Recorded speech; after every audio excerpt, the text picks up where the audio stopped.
EMRS TGT और PGT की तैयारी करने वाले विद्यार्थियों के लिए ये मेरी 6वीं प्रैक्टिस सेट है। तो चलिए बिना देर किए शुरू करते हैं। रेडियो पत्रकारिता के संदर्भ में कौन सा कथन सही नहीं है? रेडियो समाचार श्रोताओं में जिज्ञासा पैदा करते हैं। रेडियो समाचार संक्षिप्त होते हैं। रेडियो सिर्फ समाचार का प्रसारण करता है। रेडियो पत्रकारिता की भाषा मुद्रित पत्रकारिता से भिन्न होती है। तो देखिए, रेडियो सिर्फ समाचार पत्र का प्रसारण नहीं करता है। रेडियो पर और भी प्रोग्राम आते हैं, तो यही सही नहीं है। निम्नलिखित में से लोकोक्ति को चुनिए। अंधे की लकड़ी होना, 9 2 11 होना, गले पड़ना, अधजल गगरी छलकत जाए। तो इसमें से लोकोक्ति है अधजल गगरी छलकत जाए, बाकी सब मुहावरे हैं। स्वजाति शब्द का विलोम है अजाति, कुजाति, सुजाति या विजाति। तो स्वजाति का विलोम होगा विजाति। शब्द शक्ति के संबंध में इनमें से कौन सा कथन सही नहीं है? शब्द की शक्ति उसके अंतर्निहित अर्थ को व्यक्त करने का व्यापार है।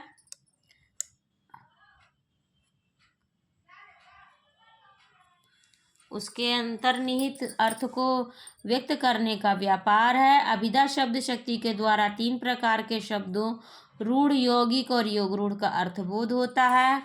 मम्मट ने शब्द शक्ति के लिए शक्ति तथा विश्वनाथ ने व्यापार शब्द का प्रयोग किया है। और व्यंजना शब्द शक्ति से प्राप्त अर्थ की प्रतीयमानार्थ भी कहते हैं। तो इसमें से देखिए ऑप्शन सी, मम्मट ने शब्द शक्ति के लिए व्यापार कहा है और विश्वनाथ ने शब्द शक्ति के लिए, मम्मट ने शब्द शक्ति के लिए शक्ति और विश्वनाथ ने शक्ति शब्द का प्रयोग किया है। यानी कि इसको उल्टा लिख दिया है, मम्मट ने व्यापार और विश्वनाथ ने शक्ति कहा है। शब्द की जिस शक्ति के कारण किसी शब्द का साधारण तथा प्रचलित या मुख्य अर्थ समझा जाता है उसे कहते हैं रूढ़ा या शब्द शक्ति, लक्षणा शब्द शक्ति, अभिधा शब्द शक्ति या व्यंजना शब्द शक्ति। शब्द शक्ति के कारण किसी शब्द का साधारण या प्रचलित या मुख्य अर्थ समझा जाता है तो वो होता है अभिधा शब्द शक्ति। निम्न विकल्पों में से संयुक्त वाक्य को पहचानिए। क्या उसने परीक्षा की तैयारी कर ली है? दिन ढल गया और अंधेरा बढ़ने लगा। मीना बहुत अच्छा गाना गाती है। जैसे ही काम खत्म हुआ वैसे ही हम निकल गए। तो इसमें से संयुक्त वाक्य है दिन ढल गया और अंधेरा बढ़ने लगा, ये संयुक्त वाक्य है। और जैसे ही काम खत्म हुआ वैसे ही हम निकल गए, ये मिश्र वाक्य है। नीचे दिए गए शब्द में प्रयुक्त संधि का भेद सही विकल्प सुनिए। उच्छिष्ट, उच्छिष्ट का उच्छिधंष्ट, उधंशिष्ट, उत्धंशिष्ट, उच्चधंशिष्ट। तो उत्धंशिष्ट होगा उच्छिष्ट का संधि विच्छेद। आपने क्या कहा जो मैंने नहीं सुना? वाक्य में अपेक्षित है। एक प्रश्नवाचक चिन्ह, एक पूर्ण विराम, एक अल्प विराम, एक पूर्ण विराम, एक पूर्ण विराम, एक प्रश्नवाचक चिन्ह। आपने क्या कहा, यहाँ पे होगा अल्प विराम। सो मैंने नहीं सुना, एक पूर्ण विराम। तो ऑप्शन होगा बी, एक अल्प विराम और एक पूर्ण विराम की यहाँ आवश्यकता है। निम्नलिखित में से कौन सा वर्ण घोष सम महाप्राण है? तो घोष महाप्राण इसमें से श, स और ह है। तो इसमें ह घोष और महाप्राण शब्द है। निम्नलिखित में से किस मुहावरे का अर्थ अत्यंत प्रसन्न होना नहीं है? बाग बाग होना, पेट फूलना, फूल कर कुप्पा होना या फूला न समाना। तो पेट फूलना ये अत्यंत प्रसन्न होने का अर्थ नहीं देता है। परित्यक्ता शब्द में किस लोकोक्ति के लिए सटीक अर्थ है? जिस स्त्री के पुत्र पति हो, वह स्त्री जिसका पति मर गया हो, वह स्त्री जो पति द्वारा छोड़ दी गई हो, वह स्त्री जो पुरुष से प्रेम करती हो। तो परित्यक्ता शब्द के लिए वह स्त्री जो पति द्वारा छोड़ दी गई हो, ये होगा। सुमेलित कीजिए। जो घनीभूत पीड़ा थी मस्तक में स्मृति सी छाई, दुर्दिन में आंसू बनकर वह आज बरसने आई। इधर देखिए ये रूपक श्लेष असंगति और विभावना दिया हुआ है और इधर दिए हुए हैं काव्य पंक्तियाँ। विरह विकल बिनुही लिखी पाती दई पठाए, आक विहीनयो सूचित सूने बाचत जाय। अरुण सरोरुह कर चरण दृग संजन मुखचंद, समय आए सुंदीर सरद काहि न करति आनंद। मेरे जीवन की उलझन बिखरी थी उनकी अलकें, पी ली मधु मदिरा किसने थी बंद हमारी पलकें। तो इसमें होगा जो घनीभूत पीड़ा थी मस्तिष्क में छाई, इसमें श्लेष अलंकार है।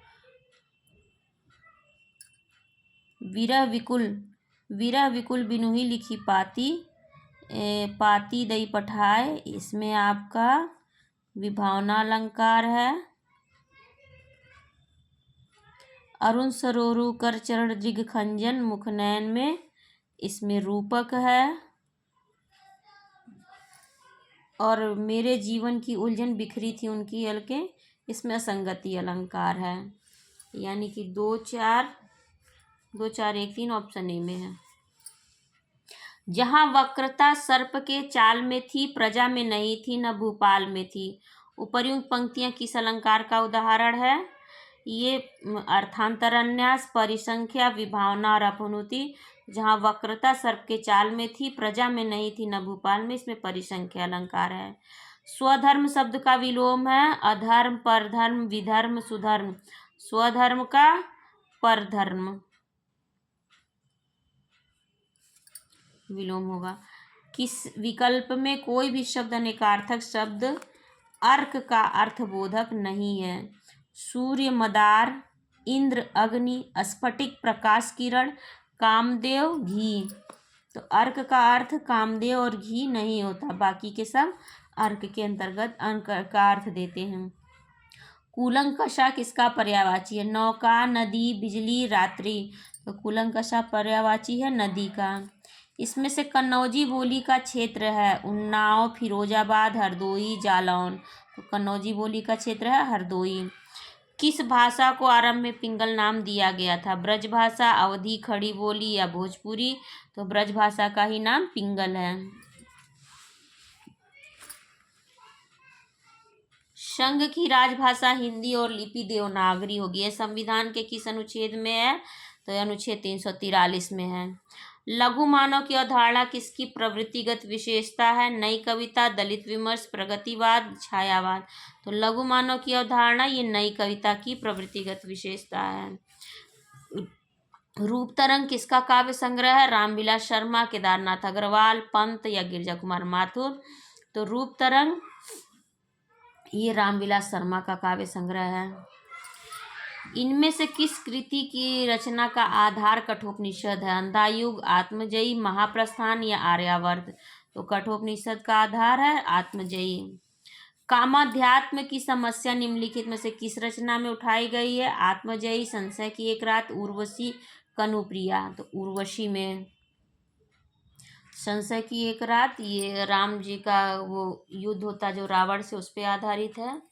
अंतिम रात जब रावण का वध होने वाला था। कनुप्रिया ये कृष्ण और राधा पर आधारित है। निम्नलिखित में से एक छायावाद की प्रवृत्ति नहीं है? अमूर्त एवं अशरीरी सौंदर्य चित्रण, प्रकृति का चित्रण, मानव प्रेम, शिशु प्रेम एवं अज्ञात के प्रति उदात्त प्रेम वर्णन, इतिवृत्तात्मकता। तो इतिवृत्तात्मक ये छायावाद की प्रवृत्ति विशेषता नहीं बल्कि द्विवेदी युग की विशेषता है। श्रीधर पाठक ने कौन सा अनुवाद ब्रजभाषा में किया है? उजड़ग्राम, जासूस, ऋतुसंहार या रसकलश। तो श्रीधर पाठक ने उजड़ग्राम का अनुवाद ब्रजभाषा में किया है।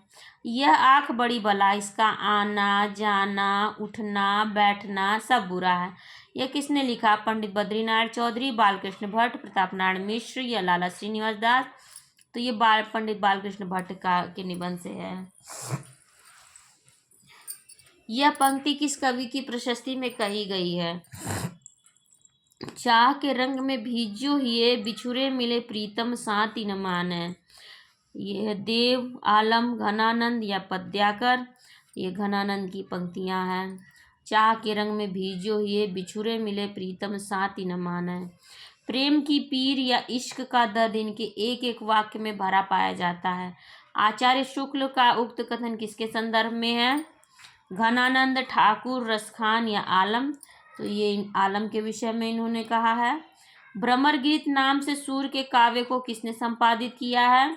रामचंद्र शुक्ल, डॉक्टर रामकुमार वर्मा, आचार्य हजारी प्रसाद द्विवेदी या डॉक्टर श्याम सुंदर दास? तो भ्रमर गीत नाम से सूर्य के काव्य को आचार्य रामचंद्र शुक्ल ने संपादित किया है। संवत 1631 करऊ कथा हरिपद धरि सीसा। उपर्युक्त पंक्तियों में किस प्रसिद्ध ग्रंथ के रचना काल का संकेत किया गया है? पद्मावत, अनुराग बांसुरी, रामचरितमानस या रामचरित चिंतामणि? तो संवत 1631 करऊ कथा हरिपद धरि सीसा रामचरितमानस से है संबंधित। निम्नलिखित में से कौन सी प्रवृत्ति संत काव्य की नहीं है? वर्णाश्रम व्यवस्था का समर्थन, जनजीवन का चित्रण, सदाचार आदि गुणों का प्रतिष्ठान, क्रोध, लोभ, मोह, हिंसा की निंदा? तो संत काव्य की प्रवृत्ति नहीं है वर्णाश्रम व्यवस्था का समर्थन। ईश्वर के अस्तित्व को स्वीकार न करने वाला दर्शन कौन सा है? द्वैताद्वैत, चारवाक दर्शन, बौद्ध दर्शन, विशिष्टाद्वैत? ईश्वर के अस्तित्व को स्वीकार न करने वाला दर्शन है चारवाक दर्शन। किस कवि की रचना से प्रभावित होकर अकबर ने गोवध बंद करवा दिया था? संत दादू दयाल, आलम, सेनापति या गंग? तो संत दादू की रचनाओं से प्रभावित होकर अकबर ने गोवध बंद करवा दिया था। इनकी उक्तियां ऐसी लुभावनी हुई कि बिहारी आदि परवर्ती कवि उनमें से बहुतों का अपहरण करने का लोभ न रोक सके। आचार्य शुक्ल की यह उक्ति किस कवि के विषय में है? तुलसी, रहीम, कबीर या वृंद? तो यह उक्ति रहीमदास के लिए है। गोरखनाथ का समय 11वीं सदी, यह मान्यता किस विद्वान की है? राहुल सांकृत्यायन, हजारी प्रसाद द्विवेदी, आचार्य रामचंद्र शुक्ल, डॉक्टर पीताम्बर दत्त बड़थवाल? तो यह डॉक्टर पीताम्बर दत्त बड़थवाल का है। शंकराचार्य के बाद इतना प्रभावशाली और इतना महिमान्वित महापुरुष भारतवर्ष में दूसरा नहीं हुआ। हजारी प्रसाद द्विवेदी की यह उक्ति किसके विषय में है? सरहपा, गोरखनाथ, रामानंद या तुलसीदास? तो यह उक्ति हजारी प्रसाद की गोरखनाथ के विषय में है। बीसल देव रासो की नायिका का नामोल्लेख कीजिए। पद्यावती, राजमती, इंद्राणी या कमला? तो बीसल देव रासो की नायिका राजमती है। हिंदी साहित्य के इतिहास ग्रंथ की रचना निम्नलिखित में से सबसे पहले किसने की है? जॉर्ज ग्रियर्सन, शिव सिंह सेंगर, मिश्र बंधु, रामचंद्र शुक्ल? हिंदी साहित्य के इतिहास ग्रंथ की रचना इसमें से शिव सिंह सेंगर, सबसे पहले शिव सिंह सेंगर ने की है इन चारों में। राहुल सांकृत्यायन द्वारा लिखित यात्रा वृत्तांत है। आंखों देखा रूस, पृथ्वी परिक्रमा, यात्रा के पन्ने, लद्दाख यात्रा की डायरी? तो राहुल सांकृत्यायन का इसमें से यात्रा वृत्तांत है यात्रा के पन्ने। युद्ध यात्रा किसके रिपोर्टाजों का संकलन है? फणीश्वर नाथ रेणु, रांगे राघव, विवेकी राय, धर्मवीर भारती? तो युद्ध यात्रा ये धर्मवीर भारती के रिपोर्टाजों का संकलन है। 30 दिन मालवीय जी के साथ पुस्तक के रचयिता हैं यशपाल, अमृतलाल नागर, रामनरेश त्रिपाठी या वृंदावन लाल शर्मा? 30 दिन मालवीय जी के साथ ये है रामनरेश त्रिपाठी जी का। निराला जी के जीवन पर 3 खंडों में जीवनी लिखने वाले रचनाकार है डॉक्टर नगेन, जगदीश चंद्र माथुर, दूधनाथ सिंह या रामविलास शर्मा? तो रामविलास शर्मा जी ने 3 भागों में निराला जी पर की जीवनी लिखी है, 3 खंडों में। अपनी जमी अपना आसमां की लेखिका हैं कौशल्या बैसंत्री, सुशीला टाकभौरे, रजनी तिलक, रेखा कस्तवार? अपनी जमी अपनी आसमां रजनी तिलक की रचना है। कवियों की उर्मिला विषयक उदासीनता के लेखक हैं हजारी प्रसाद द्विवेदी, बालकृष्ण भट्ट, महावीर प्रसाद द्विवेदी या भारतेंदु? तो कवियों की उर्मिला विषयक उदासीनता ये महावीर प्रसाद द्विवेदी का निबंध है। विचारात्मक निबंधों की शैली होती है तरंग शैली, धारा शैली, समास शैली या व्यास शैली? तो विचारात्मक निबंधों की शैली होती है धारा शैली। उपन्यास रहस्य शीर्षक से किसका निबंध संग्रह है?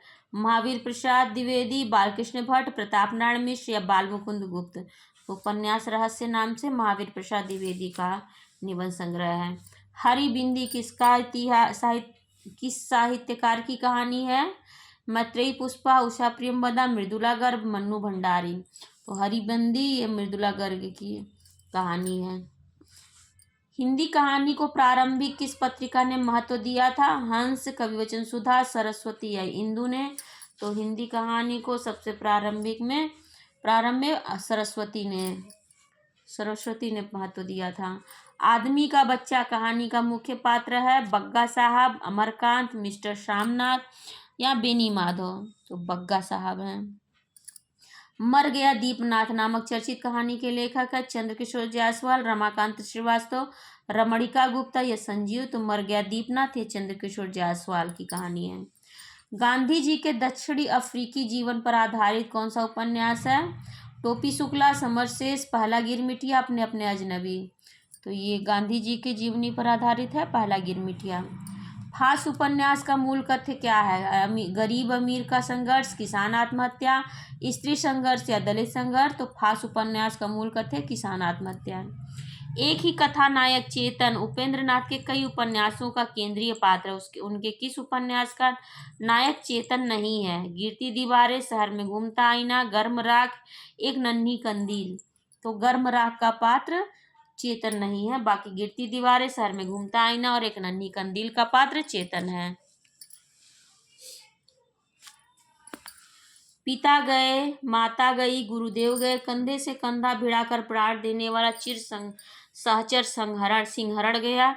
चंद्रगुप्त नाटक में यह कथन किसका है? तो ये चंद्रगुप्त का ही कथन है। नाट्य कृतियों और नाट्यकारों को सुसंगत कीजिए। खजुराहो का शिल्पी ये है शंकर शेष का। कर्फ्यू लक्ष्मी नारायण लाल, दुलारी बाई, मणि मधुकर और ख्याल भारमली ये हमीदुल्लाह का। तो 4 3 2 1 4 3 2 1 ऑप्शन सी में है। आलसियों का कोड़ा किसकी रचना है? लल्लू लाल, मुंशी सदासुखलाल, सदल मिश्र, सितारे हिंद? तो आलसियों का कोड़ा सितारे हिंद का है। इंशाअल्लाह खां द्वारा कौन सी पुस्तक लिखी गई है? कृष्ण चरित्र, प्रेम सागर, नहुस, रानी केतकी की कहानी? तो इंशाअल्लाह की कहानी है रानी केतकी की कहानी। इसे उदयभान चरित्र के नाम से भी जाना जाता है। आचार्य रामचंद्र शुक्ल आधुनिक काल की सबसे प्रधान साहित्यिक घटना किसे माना है? कहानी का विकास, काव्य विषय में परिवर्तन, अनेक साहित्यिक विधाओं का विकास या गद्य का आविर्भाव? तो सबसे महत्वपूर्ण प्रधान घटना गद्य का आविर्भाव इन्होंने माना। निम्नलिखित कहानियों में से कौन सी कहानी यशपाल की नहीं है? ज्ञानदान, तर्क का तूफान, फूलों का कुर्ता, दो बाके? तो दो बाके कहानी यशपाल जी की नहीं है, बाकी इनकी कहानियां हैं। दिए गए विकल्पों में से कौन सा उपन्यास नागार्जुन द्वारा रचित नहीं है? नागार्जुन द्वारा रचित नहीं है। बलचनमा, नई पौधे, उग्रतारा, रथ के पहिए? तो रथ के पहिए ये नागार्जुन के द्वारा रचित नहीं है। बलचनमा, नई पौधे, उग्रतारा इनकी रचना है। अब आ गया गद्यांश को पढ़ करके उत्तर देना है 61 से 65 तक का। स्वतंत्रता संग्राम में उत्तम और स्पृहणीय विशेषताएं पैदा करता है और भारतीय स्वतंत्रता संग्राम भी इसका अपवाद नहीं है। महात्मा गांधी के नेतृत्व में यह युद्ध बिना किसी ईर्ष्या, द्वेष तथा खून खराबे के लड़ा गया था। गांधी जी इसे सत्याग्रह कहते थे। इसके पीछे उनकी शिक्षा, धार्मिक आस्था तथा अन्य उपलब्धियों का उतना हाथ नहीं था जितना उनके सदाचरण और व्यवहार का। इस स्वातंत्र्य आंदोलन को स्मरण रखने का मुख्य कारण यह है कि यह जनतांत्रिक था, अर्थात इसमें देश के हर वर्ग और जाति के लोग सम्मिलित थे, चाहे वो धनी हो या गरीब, नर हो या नारी अथवा विभिन्न संप्रदायों के। इसके साथ ये धर्मनिरपेक्ष और स्वतंत्रता कर्मियों के का संघर्षशील राष्ट्रीय आंदोलन था। स्वतंत्र भारत के नागरिक के रूप में हम आज जनतांत्रिकता और धर्मनिरपेक्षता का लाभ उठा रहे हैं। हम सोच नहीं सकते कि इतने बड़े देश में अपना शासन करने के लिए हम अपना प्रतिनिधि नहीं चुन सकते थे, या कोई गंदा कानून लागू कर दिया जाता तो हम उसके विरुद्ध आवाज़ नहीं उठा सकते थे, और हम अपनी राज स्वतंत्रता पूर्वक व्यक्त नहीं कर सकते थे। तो प्रयुक्त गद्यांश में प्रयुक्त स्पृहणीय शब्द का अर्थ है प्राप्त करने योग्य, प्राप्त की हुई, त्याग करने योग्य, त्याग की हुई। तो प्राप्त करने योग्य। इस प्रेरणीय का अर्थ हुआ। उपर्युक्त गद्यांश में लेखक ने मुख्य रूप से बताया है कि आज़ादी में क्रांतिकारियों की विशेष भूमिका थी, आज़ादी के संघर्ष में कृषकों का क्या योगदान था, गुलाम देश की दशा कैसी थी, महात्मा गांधी के नेतृत्व में राष्ट्रीय आंदोलन कैसा था। तो उपर्युक्त गद्यांश में लेखक ने मुख्य रूप से बताया है कि महात्मा गांधी के नेतृत्व में राष्ट्रीय आंदोलन कैसा था। उपर्युक्त गद्यांश के लेखक का उद्देश्य क्या था? धार्मिक आस्थाओं और सद्व्यवहार को बढ़ावा देना, भारतीय स्वतंत्रता संग्राम की विशेषताएं बताना, अंग्रेजी राज्य के दोष गिनाना या जनतांत्रिकता से हानि बताना। तो इसमें गद्यांश में लेखक का उद्देश्य है भारतीय स्वतंत्रता संग्राम की विशेषताएं बताना। धर्मनिरपेक्षता से अभिप्राय है सभी धर्मों का आदर, धर्म में हस्तक्षेप न करना, धर्म की अवज्ञा करना, किसी भी धर्म को न मानना। तो धर्मनिरपेक्षता से अभिप्राय है सभी धर्मों का आदर करना। कैसे माना जाए कि हमारा स्वतंत्रता संग्राम जनतांत्रिक था? यह महात्मा गांधी के सद्व्यवहार और सदाचरण का प्रतीक था। इसमें हिंदू और मुसलमान सम्मिलित हुए थे। यह स्वतंत्रता प्रेमियों का आंदोलन था। इसमें सभी जातियों, वर्गों, धर्मों के लोगों ने भाग लिया था।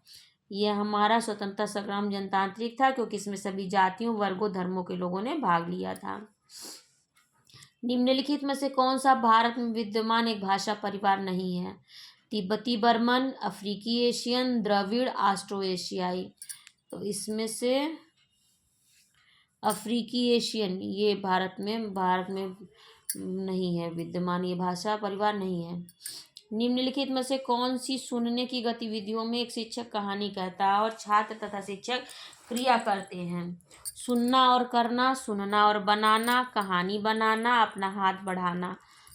तो कहानी बनाना, एक शिक्षक कहानी सुनाता है और शिक्षक और छात्र मिलकर उसमें एक्ट करते हैं।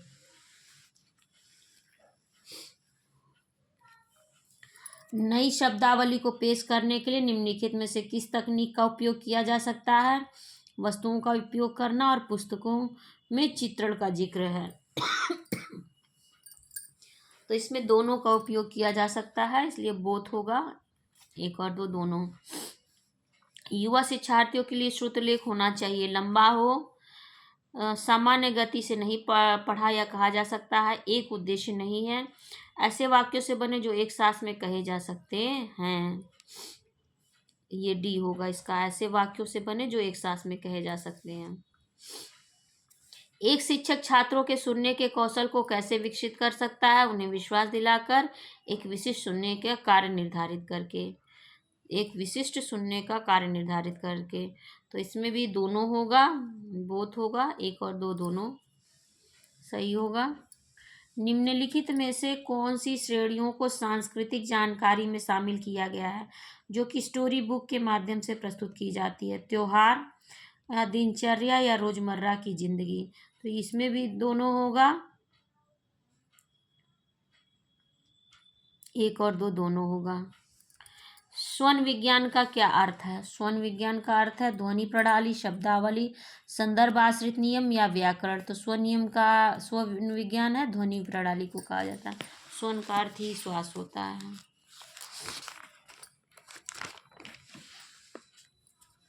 कक्षाओं में भौतिक वस्तुओं का सामूहिकरण उनके लक्षणों के आधार पर करना, भेद द्वारा पठन, सिद्धांतों द्वारा पठन, संकल्पना पठन, चलता अनुबंधन की एक विशेषता है। तो ये संकल्पना पठन की एक विशेषता है। निम्नलिखित में से कौन सा नियम पढ़ना सीखने में मुश्किल पैदा नहीं करता है? बच्चों का सावधानी पूर्वक पढ़ने के लिए जोर डालना, शब्द प्रति मिनट पढ़ते हुए गति को बढ़ाने का आग्रह करना, चित्र, संदर्भ और पूर्व अनुभव के आधार पर अनुमान लगाते हुए पढ़ने का अवसर देना, यह सुनिश्चित करना कि ध्वनि के नियम सीखकर उन पर अमल किया जाए।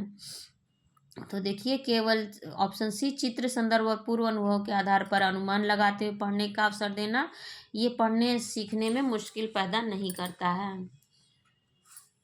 निम्नलिखित में से कौन सा मापदंड कोहलबर्ग के नैतिक विकास के चरणों में मिलता है? संरचनापूर्ण, दूसरा है गुणात्मक अंतर और तीसरा क्रमबद्ध क्रम।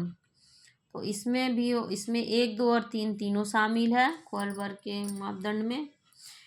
भारत की पहली शिक्षा नीति 1968 की इस आयोग की सिफारिश के आधार पर लागू की गई थी। कोठारी आयोग, राजमन्नार आयोग, कस्तूरी रंगन आयोग, श्रीरंगराजन आयोग। तो पहली शिक्षा नीति 1968 ये कोठारी आयोग की अनुशंसा पर हुआ था। कस्तूरी रंगन तो अभी 2020 वाला है। राष्ट्रीय शिक्षा नीति 2020 के अनुसार शिक्षा क्षेत्र में सार्वजनिक निवेश का कितना लक्ष्य रखा गया है? तो राष्ट्रीय शिक्षा नीति 2020 के अनुसार शिक्षा क्षेत्र में सार्वजनिक निवेश के लिए 6% का लक्ष्य रखा गया है। नई शिक्षा नीति व्यावसायिक शिक्षा की शुरुआत पर जोर देती है। कक्षा 8 से 12, कक्षा 6 से 12, कक्षा 12 से 10 से 12 और कक्षा 12 के छात्रों के लिए। तो देखिए, नई शिक्षा नीति व्यावसायिक शिक्षा की शुरुआत के लिए कक्षा 6 से 12 तक के छात्रों के लिए जोर देती है। राष्ट्रीय शिक्षा नीति 2020 किस पर बल देती है? परीक्षा के लिए पढ़ना, स्मरण आधारित शिक्षा, अभ्यास और ड्रिल, वैचारिक समझ। तो इसमें वैचारिक समझ पर बल देती है राष्ट्रीय शिक्षा नीति।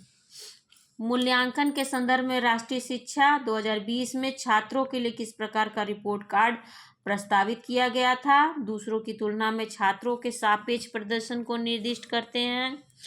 वर्ष के दौरान कागज और पेंसिल परीक्षण में छात्रों के प्रदर्शन का रिपोर्ट कार्ड, 360 डिग्री बहुआयामी रिपोर्ट कार्ड, योगात्मक एक आयामी रिपोर्ट कार्ड। तो मूल्यांकन के संदर्भ में राष्ट्रीय शिक्षा 2020 में छात्रों के लिए 360 डिग्री बहुआयामी रिपोर्ट कार्ड की अनुशंसा की गई है। भाग 5 आ गया, लैंग्वेज कॉम्पिटेंसी टेस्ट। कान का कच्चा होना मुहावरे का अर्थ है बहरा होना, सुनी सुनाई बातों पर विश्वास करना, सभी पर अविश्वास करना, कम सुनाई देना। कान का कच्चा होना यानी कि सुनी सुनाई बातों पर विश्वास करना। भीष्म पितामह ने आजीवन शादी न करने का प्रण लिया था। आजीवन में समास होगा तो अव्ययी भाव समास है। आ लगा है, जीवन में आ उपसर्ग लगा हुआ है, अव्ययी भाव समास है। सप्तर्षि का सही संधि विच्छेद होगा सप्तर धन ऋषि, सप्तः धन ऋषि, सप्त धन ऋषि, सप्तर धन इसी। तो सप्त धन ऋषि होगा सप्तर्षि का। वह स्त्री जिसका पति परदेश से आने वाला हो, आगत पतिका, प्रवस्त पतिका, प्रोषित पतिका या आगमिष्यत पतिका। तो वह स्त्री जिसका पति परदेश से आने वाला हो उसके लिए होगा आगमिष्यत पतिका। जिसका पति आ गया है उसके लिए आगत पतिका होगा। निम्नलिखित विकल्पों में से दो शब्दों का जोड़ा प्रथम द्वितीय दिया गया, वह जोड़ा ज्ञात करें जिसमें द्वितीय शब्द का अर्थ प्रथम शब्द के समान हो। गरुड़ पन्नगारी, गुड़ अलंकार, मेघा रविनंदिनी, पुरु धेनु। तो पहला शब्द गरुड़ और पन्नगारी, ये इनका अर्थ एक समान है। से संज्ञा या सर्वनाम शब्द की विशेषता प्रकट होती है। तो विशेषण से संज्ञा या सर्वनाम की विशेषता प्रकट होती है। निम्नलिखित वाक्य में रेखांकित किए हुए भाग में कौन सा पदबंध है? बढ़ चढ़कर बातें करने वाले तुम संजीदा क्यों हो गए? तो बढ़ चढ़कर बातें करने वाले ये सर्वनाम के लिए किया गया। सर्वनाम का ये विस्तार है, ये सर्वनाम है। बढ़ चढ़कर बातें करने वाला कोई एक इंसान है, ये क्रिया विशेषण नहीं है, कोई क्रिया नहीं हो रही यहाँ पे। अमृत का विश्व से वही संबंध है जो अंतरंग का बहिरंग से है। अमृत विश्व का विलोम है, अंतरंग का विलोम बहिरंग। वह खाता होगा, इस वाक्य में क्रिया किस काल की है? संदिग्ध वर्तमान, संभाव्य भविष्यकाल, सामान्य भविष्यकाल, संदिग्ध भूतकाल। वह खाता होगा, इसमें संदिग्ध वर्तमान काल है। सही विकल्प का चयन करें जो शुद्ध वाक्य है। वह सारी रात भर पढ़ता रहा, वह सारी रात पढ़ता रहा, रात भर पढ़ता रहा, वह पढ़ता रहा, वह सारी रात भर। तो वह सारी रात पढ़ता रहा, यही वाक्य शुद्ध है।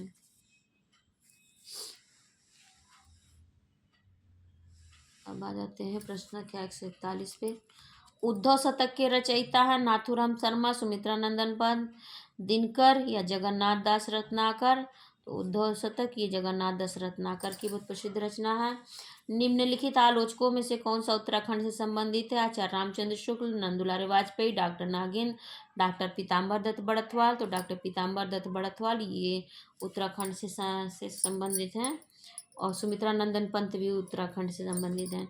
निम्नलिखित में से कौन सा अलंकार भेद नहीं है? शब्दालंकार, छंदालंकार, अर्थालंकार, उभय। तो छंदालंकार कोई अलंकार नहीं होता, बल्कि छंद अलग शास्त्र है। राम कथा सुंदर करतारी, संशय विहग उड़ावनहारी। यदि आप इसमें मात्राएं लगाएंगे तो 16 मात्राएं प्राप्त होंगी, और ये चौपाई का छंद है। रस सूत्र के जनक माने जाते हैं भरत मुनि, अभिनव गुप्त, तुलसीदास या भट्टनायक। तो रस सूत्र रस भरत का है। यद्यपि का संधि विच्छेद होता है, यदि धन अपि, यद्य धन पी, यद धन अपि, य धन अपि। तो यदि धन अपि होगा, यद धन अपि होगा, यद्यपि। Option C. ऋण मुक्त में कौन सा समास है? ऋण से मुक्त अर्थात अलग हो रहा है, ऋण से अलग हो रहा है, यानी अपादान तत्पुरुष समास होगा इसमें। हिंदी स्वरों का वर्गीकरण जब जीव के भाग के आधार पर किया जाता है तो निम्नलिखित में से कौन सा भेद इसके अंतर्गत नहीं आएगा? अग्र स्वर, मध्य स्वर, पश्च स्वर या विवृत स्वर। तो विवृत स्वर नहीं आएगा, ये ओठ के आधार पर वर्गीकरण है, बाकी के जीव के आधार पर है। आम खाया जाता है, आम खाया जाता है में कौन सा वाच्य है? कर्तृवाच्य, कर्मवाच्य, भाववाच्य या क्रियावाच्य। तो इसमें आम खाया जाता है, इसमें आम खाया जाता है, इसमें कर्मवाच्य है। निम्नलिखित में से भाववाच्य का उदाहरण कौन सा है? अब चला जाए, रवि आम चूसता है, मोहिनी पत्र लिखती है, या अजय खाना खाता है। भाववाच्य का उदाहरण है अब चला जाए, में भाव है, माने अब चले जाने, चलना चाहिए, ऐसा भाव व्यक्त किया जा रहा है, भाववाच्य है। तो ये 150 प्रश्नों की श्रृंखला प्रैक्टिस सेट 6 की ख़त्म होती है। उम्मीद है आप लोगों को इससे ज़रूर लाभ होगा, और जो भी लोग पहली बार चैनल पर आ रहे हैं इसको ज़रूर सब्सक्राइब कर लीजिए, और अपने विचार और प्रश्न ज़रूर आप कमेंट सेक्शन में बताइए। और इसकी PDF मैंने पहले ही अपने टेलीग्राम पर डाल दी है। आप सभी का मुझसे जुड़ने के लिए बहुत बहुत धन्यवाद।